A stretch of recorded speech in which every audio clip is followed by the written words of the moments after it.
আসসালামু আলাইকুম রহমতুল্লাহি ওবরকাতুহ। সম্মানিত দর্শক,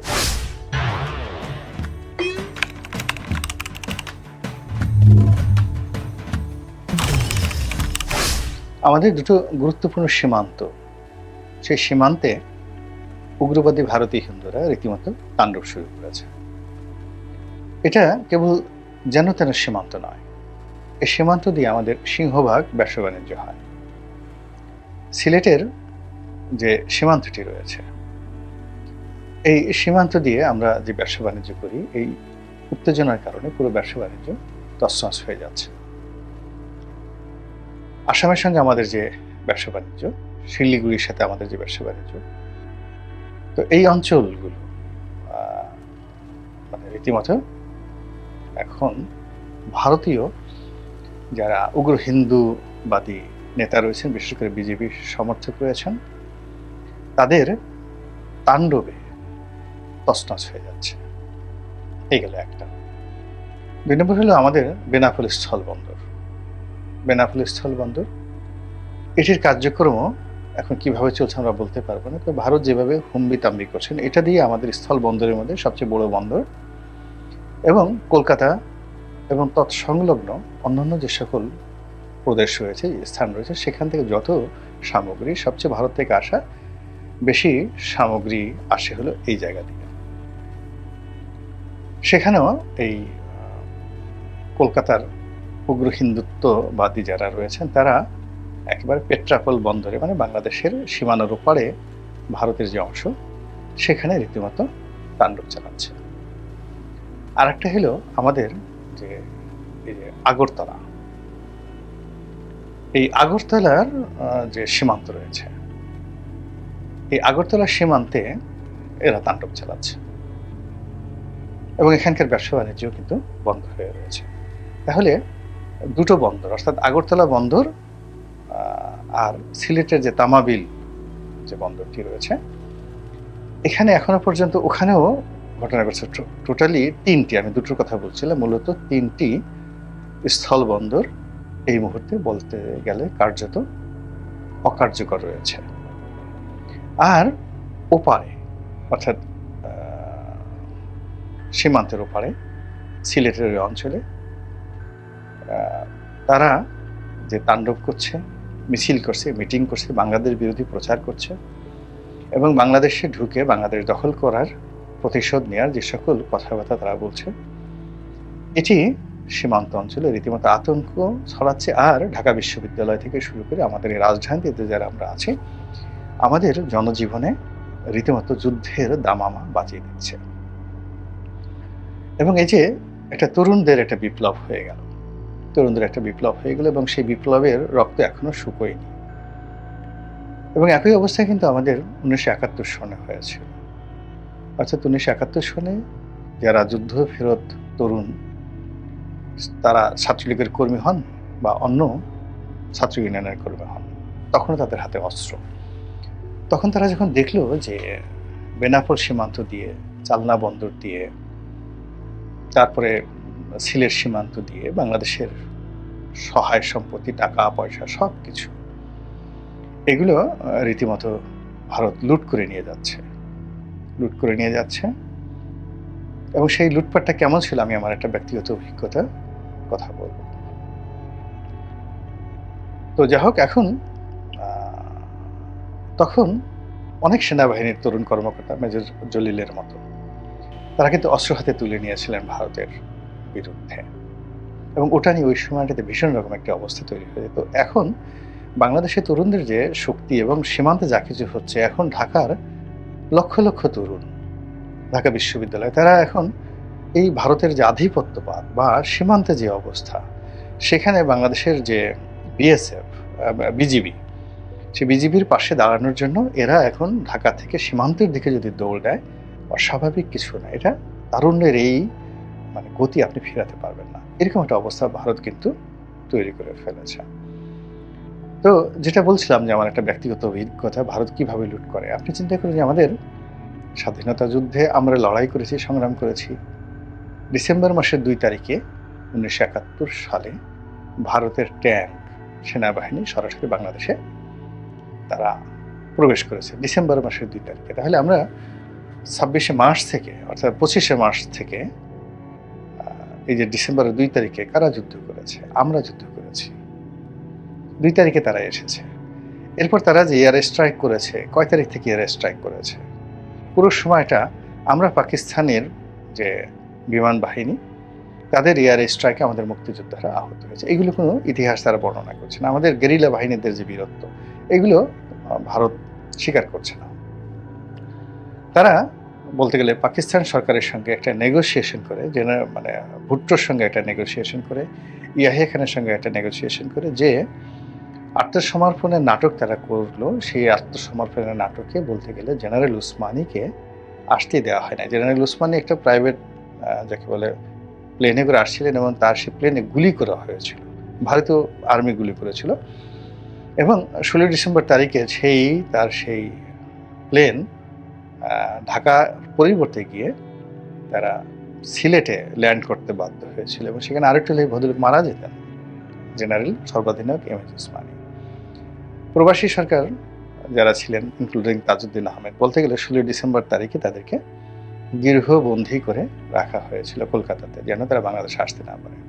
ফলে কি হলো, পাকিস্তান আর্মির সঙ্গে ভারতীয় আর্মির একটা চুক্তি হলো এবং সেটাই এখন সব জায়গাতে যে পাকিস্তান বাহিনী আত্মসমর্পণ করেছে ভারতীয় বাহিনীর কাছে। ওখানে বাংলাদেশের একটা লোকও ছিল না। তাহলে ওই সময় 90,000 সৈন্য ডিপ্লয় ছিল। আপনি চিন্তা করুন যে এখন আমাদের 3 বাহিনী মিলিয়ে 2 লাখের মতো আমাদের এখন সশস্ত্র বাহিনীতে লোক সংখ্যা, জনবল। 1971 সনে বাংলাদেশে 90,000 সেনা ডিপ্লয় করা ছিল। তো যারা আত্মসমর্পণ করেছে তাদের সবার একটি পার্সোনাল আর্মস ছিল। আপনি যেটা জানেন যে সেনাবাহিনীর আর্মসকে বলা হয় তাদের পোশাকের মধ্যে, জাস্ট সবার যেভাবে একটা পোশাক থাকে, একটা বুট থাকে, তদ্রূপ সব সোলজারের একটা করে আর্মস থাকে। তো এই যে 90,000 আর্মস কোথায় আছে? পাকিস্তানের সেই ট্যাঙ্কগুলো কোথায় আছে? যুদ্ধ জাহাজ ফ্রিগেটগুলো কোথায় আছে? আমাদের ট্রেজারিতে যে টাকা ছিল ভাগাভাগি করে, সেই টাকাগুলো কোথায় আছে? এটা নিয়ে আমি একজনের একটা বক্তব্য শুনছিলাম। তখন হবিগঞ্জের 1973 সনে এমপি হয়েছিলেন। তার আগে 70 নির্বাচনে গণপরিষদ মেম্বার দিয়েছিলেন। তার সন্তান, তার সঙ্গে আমার কথা হলো এবং ভদ্রলোক আমার বাসায় আসলেন। ওনার মেয়ের সঙ্গে আমার ছেলের একটা বিয়ের কথাবার্তা হচ্ছিল হবিগঞ্জ সদর আসনের এমপি ইন 1971, অর্থাৎ তিনি 70 নির্বাচনে নির্বাচিত হয়েছিলেন, পরে আবার স্বাধীনতার পরে আবার হলেন। তো সেই ভদ্রলোক মুক্তিযুদ্ধের সময় পুরো এলাকা তার নেতৃত্ব ছিল।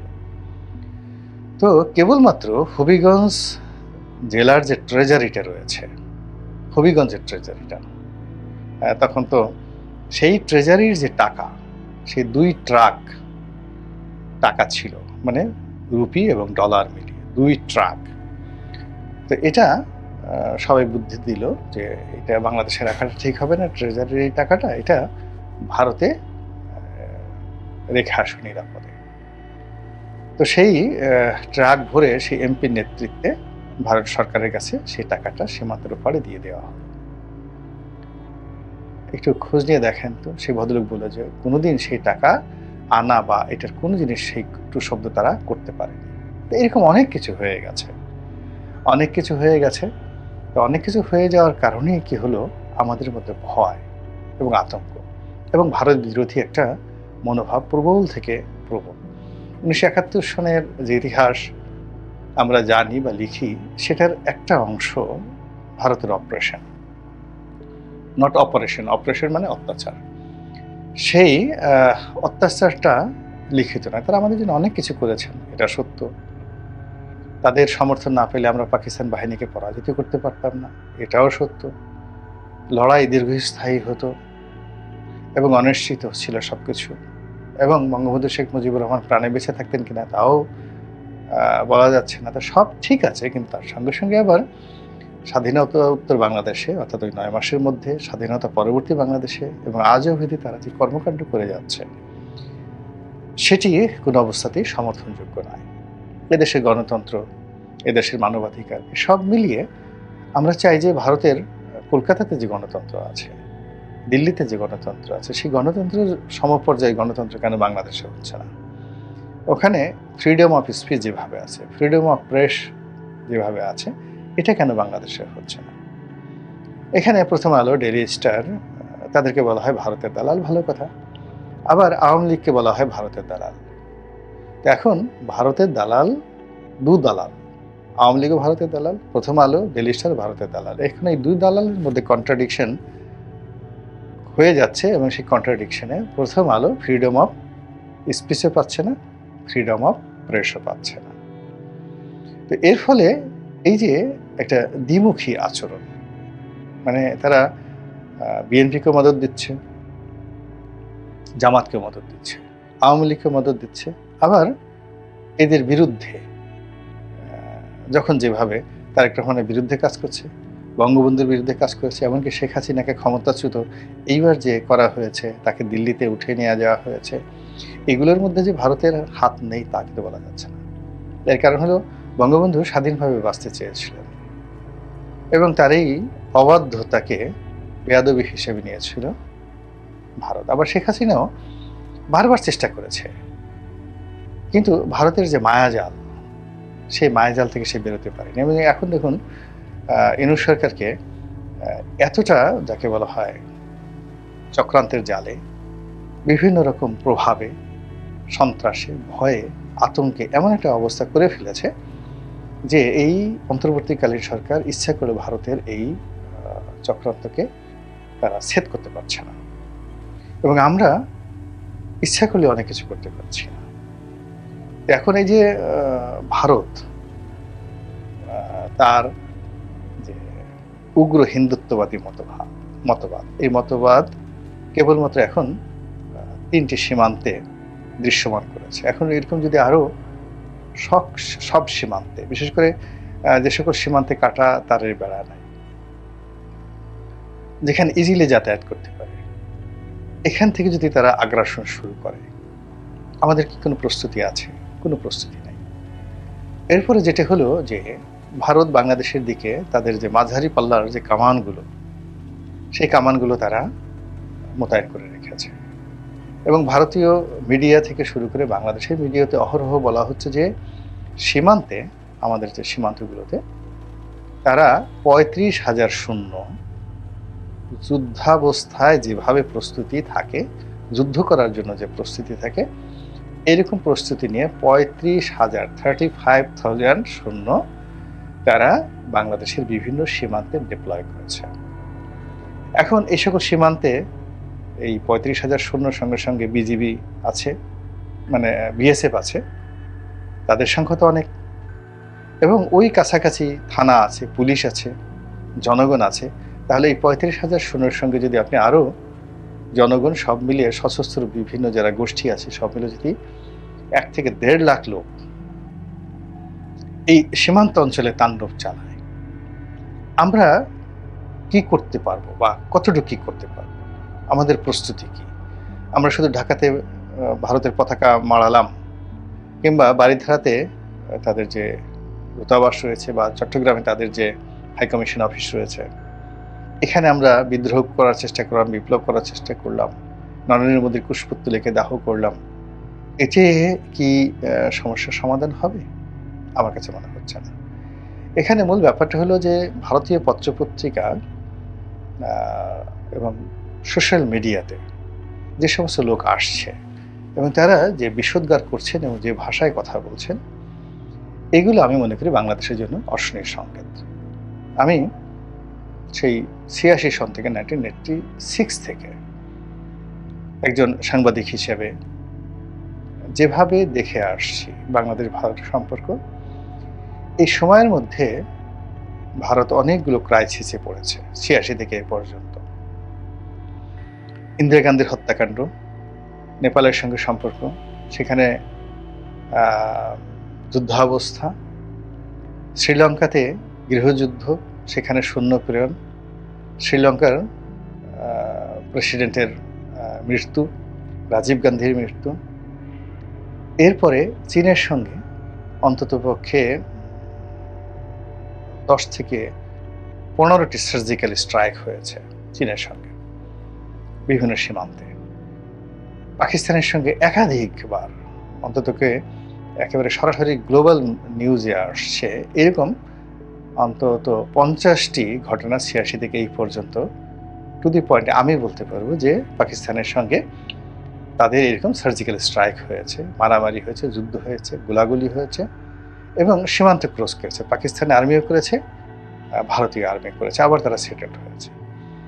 কিন্তু এই যে এত গণ্ডগোল শ্রীলঙ্কার সাথে, মালদ্বীপের সঙ্গে, নেপালের সঙ্গে,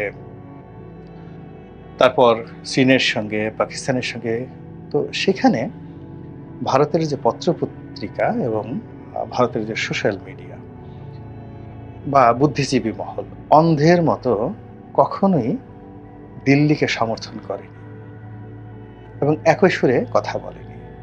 কিন্তু this is the first time, এই প্রথম সবাই রীতিমতো পাগল হয়ে গেছেন এবং বাংলাদেশকে, বাংলাদেশের সরকারকে, তারপরে জনগণকে যে অকথ্য ভাষায়, অশ্লীল ভাষায় কথা বলছেন, এটি নজিরবিহীন, এটা ভালো লক্ষণ নয়। ওদের খুব ক্রোধ হচ্ছে এবং ওরা এক হয়ে গেছে বাংলাদেশের বিরুদ্ধে। বাংলাদেশের ব্যাপারে মমতা ব্যানার্জি এবং শুভেন্দু একই ভাষায় কথা বলবে, মোদি এবং তৃণমূল কংগ্রেস, বিজেপি এবং তৃণমূল কংগ্রেস একই ভাষায় কথা বলবে, এটা একটা অসম্ভব বিষয়। কিন্তু এখন কথা বলছে, একই ভাষায় কথা বলছে, একই ভাষায় গালাগাল দিচ্ছে। তারপর ভারতের ইতিহাসে যেটা কখনোই ঘটেনি সেটা হলো তাদের নিজেদের যা কিছু হোক না কেন, কিন্তু কোনো দূতাবাসে তারা কখনো আক্রমণ করেনি, ভারতীয় জনগণ করেনি। কিন্তু পাকিস্তানে যেখানে পাকিস্তান দূতাবাসের সামনে তারা কখনো যায়নি, এইবার ভারতীয় যে আমাদের যে হাইকমিশন অফিস রয়েছে কলকাতাতে, আগরতলাতে, সেখানে সিরিজ অফ আক্রমণ হচ্ছে, একের পর এক উপর্যুপরি আক্রমণ হচ্ছে। কাজেই এই যে লক্ষণগুলো, এই লক্ষণগুলো কোনো অবস্থাতেই সুখকর নয়। আর এটা রাতারাতি শেষ হয়ে যাবে, তারপর কালকে থেকে আবার শান্তির বাতাস প্রবাহিত হবে, নট লাইক দ্যাট। এটার একটা আউটপুট আসবে আমাদের পক্ষে অথবা ভারতের পক্ষে, আমাদের বিপক্ষে অথবা ভারতের বিপক্ষে। কিন্তু সমস্যা হলো যে আমরা ইতিহাসের এরকম একটা ক্রান্তিকাল পার করছি। ভারত যখন এই কাজগুলো করছে তখন আমাদের এখানে খুবই খুবই দুর্বল একটি সরকার, এর চেয়ে দুর্বলতা সরকার স্বাধীন বাংলাদেশে ছিল না। এমনকি খন্দকার মোশতাকের সরকারও এতটা দুর্বল ছিল না। 2 নম্বর হলো যে এই সরকারের সময় সরকারের প্রতি জনগণের যে সমর্থন, এটিও এখন আর নেই। এই সরকারের সঙ্গে রাজনৈতিক দলগুলোর যে সমঝোতা এবং সম্পর্ক, এটাও নেই। ফলে একটা স্পর্শকাতর অবস্থা দেশের ভিতরে যখন আমরা পার করছি এবং রাজনৈতিক দলগুলো যেখানে পরস্পর হানাহানি, মারামারি, কাটাকাটি, অবিশ্বাস যখন একেবারে তুঙ্গে, তখন ভারতের মতো একটা বৃহৎ প্রতিবেশী যখন সার্জিক্যাল স্ট্রাইকের হুমকি দেয়, যুদ্ধের দামামা বাজায়, সৈন্য সমাবেশের কথা প্রচার করে, তারপর তাদের উগ্র যে জনগণ তাদেরকে লেলিয়ে দেয়, তখন আমরা যদি বসে থাকি, মুখে আঙুল দিয়ে আঙুল চুষতে থাকি, কিংবা সংবাদ সম্মেলন করে 2-4টি হুমকি ধামকি দেই, কিংবা পররাষ্ট্র মন্ত্রণালয়ে ভারতীয় রাষ্ট্রদূতকে ডেকে এনে আমাদের ক্রোধের কথা, অসন্তুষ্টির কথা জানাই, আমার কাছে মনে হচ্ছে এটা যথেষ্ট নয়। এখানে আরও ম্যাটিকুলাস পরিকল্পনা দরকার, আন্তর্জাতিক শক্তিশালী বন্ধুত্ব দরকার, সেটি চীনের সাথে হোক, পাকিস্তানের সাথে হোক, সৌদি আরবের সঙ্গে হোক। একদম কৌশলগত সম্পর্ক দরকার। এখানে দেয়ার ইজ নো ওয়ে, এখানে কোনো রকম সময় ক্ষেপণ করা যাবে না, দেরি করা যাবে না, মিনমিনে কোনো স্বভাব দেখানো যাবে না, এবং আগামীকাল কি হবে এই চিন্তা করা যাবে না। এই মুহূর্তে এখন যা কিছু ঘটেছে সেটার প্রেক্ষিতে সিদ্ধান্ত নিতে হবে। যারা রাষ্ট্র চালাচ্ছেন, আল্লাহ তাদেরকে সাহস দান করুন, শক্তি দান করুন, প্রজ্ঞা দান করুন, এবং আমাদের স্বাধীনতা এবং সার্বভৌমত্ব অক্ষুণ্ণ থাকুক। বিশ্বের মানচিত্রে আমাদের এই বাংলা যে মাতৃভূমি, এটির যে উজ্জ্বলতা বৃদ্ধি পাক, এই দোয়া করছি। আসসালামু আলাইকুম ওয়া রাহমাতুল্লাহি ওয়া বারাকাতুহু।